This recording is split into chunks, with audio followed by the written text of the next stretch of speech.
And our supreme champion female is our national champion, Charlet.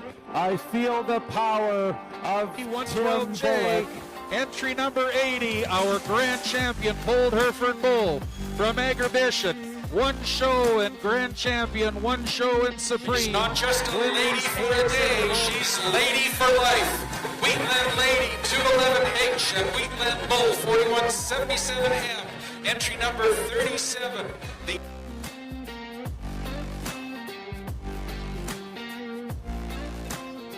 Welcome everybody to the first episode of the new Next Gen Cattle Podcast. I've kind of been toying with the idea for a little while about putting a podcast out there highlighting the next generation of people in the show cattle industry. I think there's a lot of really cool people out there doing a lot of really cool things, and I think this would be a great way to pass some time if you need something to listen to and hear what some young people have to say and what cool things they got going on. Welcome everybody to the first episode of the Next Gen Cattle Podcast. This week we're super happy to welcome Baxter Blair. Welcome, Baxter. Thanks for having me. For the second time, just so there's clarity, Baxter and I recorded this the first time and I didn't hit the record button, so second time's the charm, I guess. Exactly. All right, Baxter, we're well prepared now. We've done this once. Well, we'll start, Baxter. Where'd you get your start, and kind of give us a rundown of how you got started in show cattle and the agriculture industry? Yeah, so obviously my family's been involved in agriculture for as long as I could remember. I guess I got my start initially when I was 9 years old. I bought my first heifer for 4-H. And that would have been my Priscilla 44Z cow that ultimately ended up starting my program, which at the time I just kind of bought her because she was quiet and she was hairy. That was my only two kind of things I was looking for when I was 9. But I showed a bunch in 4-H and a lot of junior shows and junior competitions all across Canada growing up, and then started showing on an open level around that time as well. And then, yeah, it's just kind of taken off from there and been doing some stuff in agriculture ever since. That's awesome. Yeah, I think everyone can kind of agree that it all takes one to kind of start it, whether you plan to have it kind of be the base of your herd or not. I know the Shakira cow I bought when I was 16 or whatever, I never thought she would have went on and did what she did, and she did, and that's kind of what got me started in the Angus deal. I guess we'll touch on the Double B Media. I know everyone's seen your awesome videos, and kind of maybe explain a little bit how that came to be. Sure.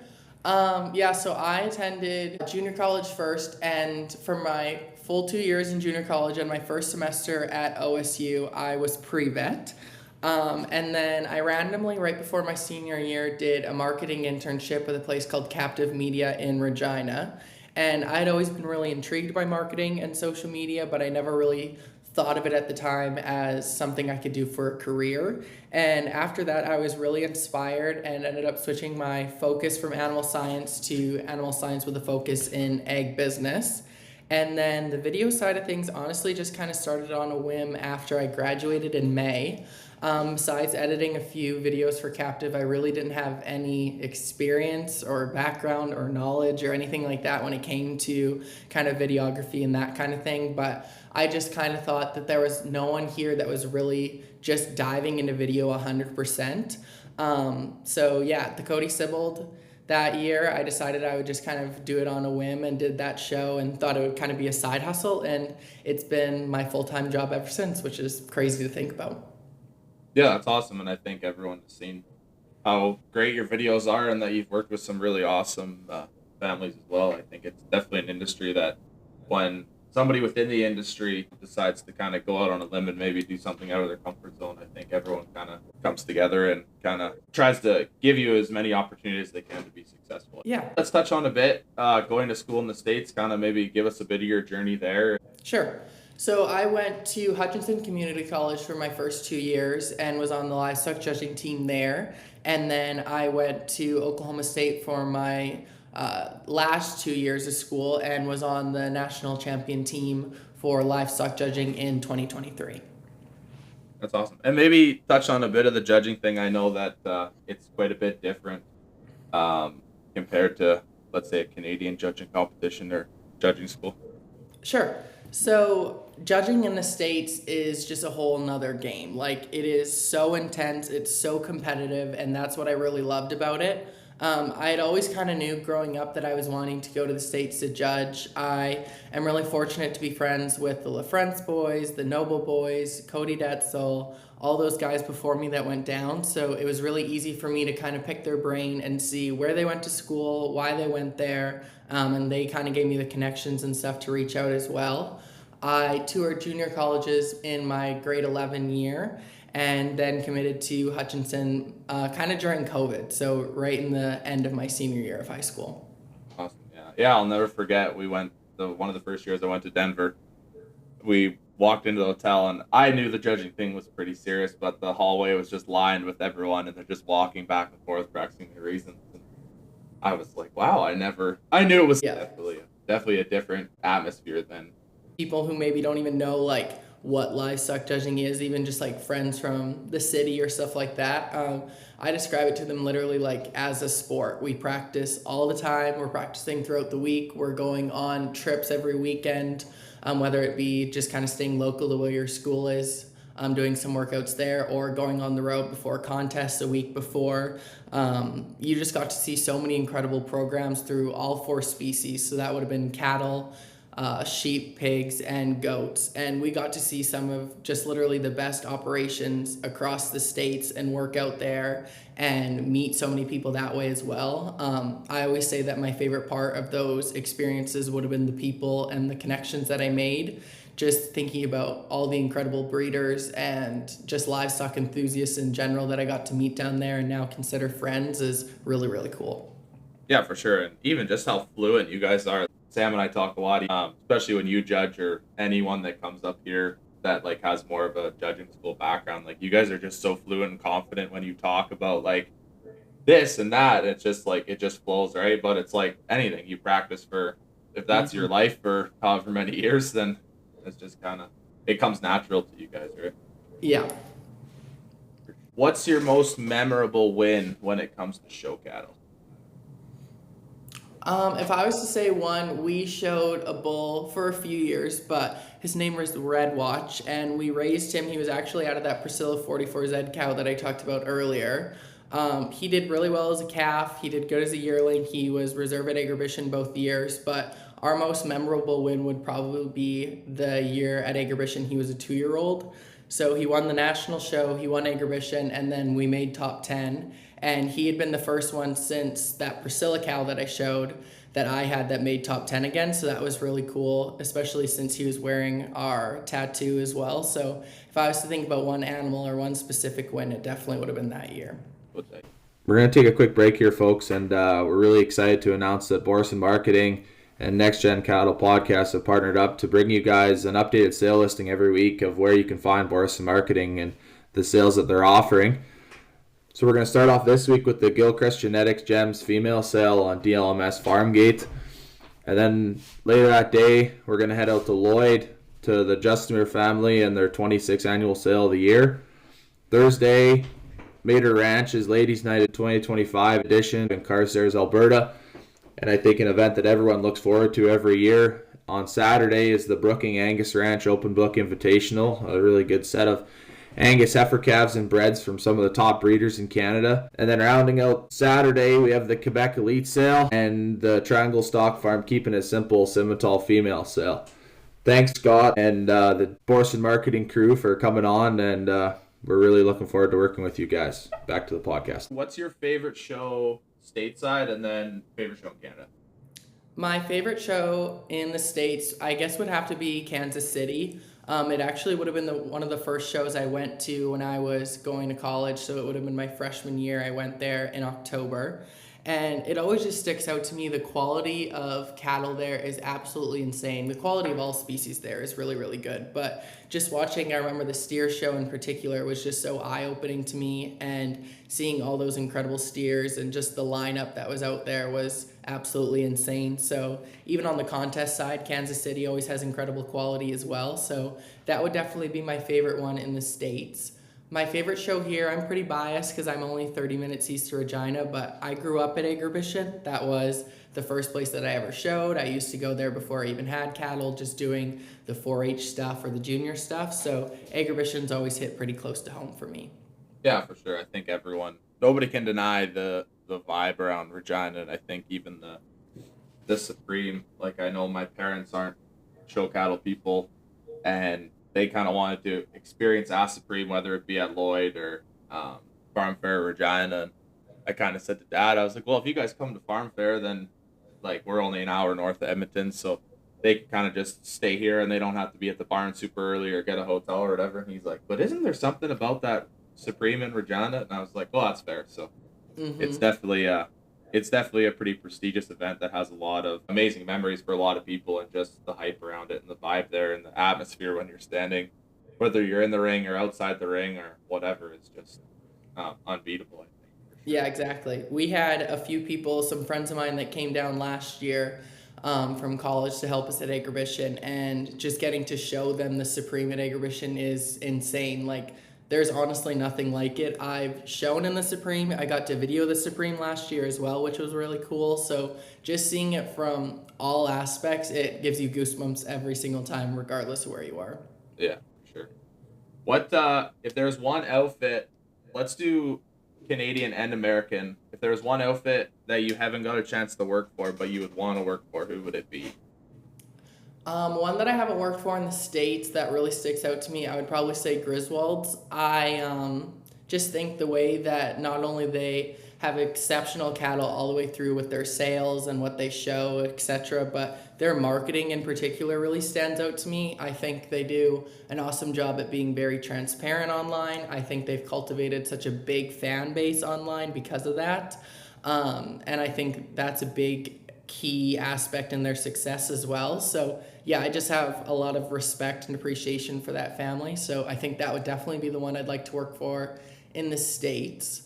A family here, there's so many, especially like I've got to work with a bunch of them, or I've known a lot of them obviously growing up, but even recently doing some bull sale videos or female sale videos or stuff like that in the last few years. It's really cool just getting to know a bunch of these families on a deeper level. But if I was to pick one, I've been friends with Maddie and Riley for a long time, and I worked for them at Farm Fair a little bit last year and did some video for them throughout the fall. But I would definitely say that I would love to work with Wheatland again and just keep working with them, because I think not only am I best friends with them, but I think the caliber of cattle that they bring not only to shows but to their sale is just absolutely insane. Yeah, for sure. No, and I think both of those operations do, I think, kind of stick out. And with Griswold's in the States and Wheatland up here, I think they're both kind of top notch. I've had the chance to work with Wheatland a bit, and they're an amazing family. And like you said, the caliber of cattle is just amazing for sure. Let's go to some rapid fire questions here. Okay. What's the best bar you've been to on the show road, or school road, I guess? Okay. My favorite has to be, it sounds random, but it's the Copper Penny in Stillwater. It's right on the strip. It's kind of just the iconic like egg bar, if you were to say one there. There's a lot of history there. There's so many like just pictures of breeders and livestock enthusiasts and just kids in general that have gone through OSU, not only just, as students, but just passing by. There's a lot of pictures in there from all over. We got to hang some national champion team photos in there, which I thought was really cool. So I think that would just be, even from a nostalgia standpoint, one of my favorite bars. I just have a lot of good memories in that place. Yeah, for sure. What's one breed you would get into other than Red Angus? Okay, so I probably would have to say Angus, because we have some carriers and stuff like that. But if I was to completely change, I have a few really close friends that have been trying to convince me to buy some Simmentals lately. So I think I would have to say probably semis. Yeah. I stole this question from my buddy Walker at around the Saddle Horn, but we're gonna kind of put a show cattle spin on it. So are you a type A or a type B person at a cattle show? So type A would be like always on time, like to the barn super early, like super organized. And then a type B would be like, maybe you're not the first one to the barn. You might be late for a class or rushing to try to get one ready. Maybe not quite as organized. Yeah, I would love to say that I'm type B, but if you would ask literally anyone ever that's worked with me at a show or my friends of mine, they would definitely all say that I'm type A. Nice support. Yeah. Favorite Agribition bar drink? I always say that I have to, just for the nostalgia of it, have one paralyzer at the beginning of the week, and then I'm pretty lame and I just go back to tequila the rest of the week. But I always make sure that I have at least one paralyzer just to say that I did it, and then that's enough milk for me for the rest of the week. I don't There you go. drinking milk and pop and alcohol. Mixing things that don't mix. One show product that you couldn't live without. This one might be pretty basic, but I would just probably say tail adhesive. I think everyone's usually grabbing that on show day. I think it's just kind of a common thing. You can use it for a lot of different things. So if I was to only pick one, it would definitely be that. Awesome. Perfect. I guess we'll go back to kind of the Double B Media. Where do you see that taking you? I know you just celebrated your 1 year anniversary of starting, so congratulations. Thank you. Yeah, where do you see it kind of taking you, or is there any projects that you have on the go that are really cool, or anything coming up that you're really excited about? Yeah, if you were to ask me a year ago where it would have taken me, I don't know what my answer would have been. This past 12 months has just been insane. It's been so overwhelming in the best way possible. I've got to work with literally some of the best operations and the best families all across Canada and the States. So yeah, it's just been amazing. I think if I was to say where I'd like it to go, I'd love to, just keep videoing major operations here, major operations in the States, maybe even get to step foot in some rings at like Kansas City or Oklahoma City, I think would be really cool. As far as projects that I've been working on this summer in particular, I guess I've just got to do a lot of cool videos for big junior associations or junior shows, and right now we're leading into all the female sales and stuff like that. So just a lot of cool projects that I've been working on, and super excited for the fall show run. That's awesome. Where are you shooting any shows this fall that you can talk about? Or? I'll do some like custom stuff at Farm Fair and Agribition. Nice. Awesome. Yeah. Yeah, and I guess where else can we find you this fall? I would assume you guys will have a couple heifers or bulls out this fall. Yeah, so if all goes according to plan, I'll be at Farm Fair for sure for filming. I have a bred heifer there entered as well that I'll take with Wheatland and stall with them. And then we have a string going to Agribition again, so we'll have some sale heifer calves that'll be in our sale in December on the 15th. It's called Opportunity Knox, that we've been lucky to be a part of with Blair's Egg, Blair's West, and Wilbar. So we'll have some of those on display showing, and then a bred heifer and a bull. Awesome. Sweet. Well, I think that's it, Baxter. Thank you. Thanks for coming on. If anyone needs videos or anything like that, be sure to reach out to Baxter. And yeah, I think everyone's seen his work and knows how good of a job he does. So. Sure. Perfect. Well, thank you for having me. I was excited to be your first guest, so that was yeah, perfect. No problem. Thanks for coming on, and yeah, we'll be in touch down the show road at some point.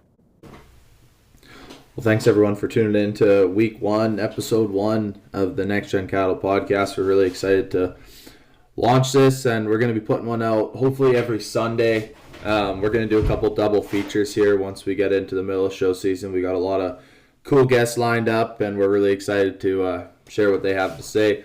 Give us a follow. We got some socials up now, Next Gen Cattle Podcast, and stay up to date. We're going to do a couple giveaways here in the next couple weeks to kind of launch the podcast, and yeah, we'll see you guys down the show road.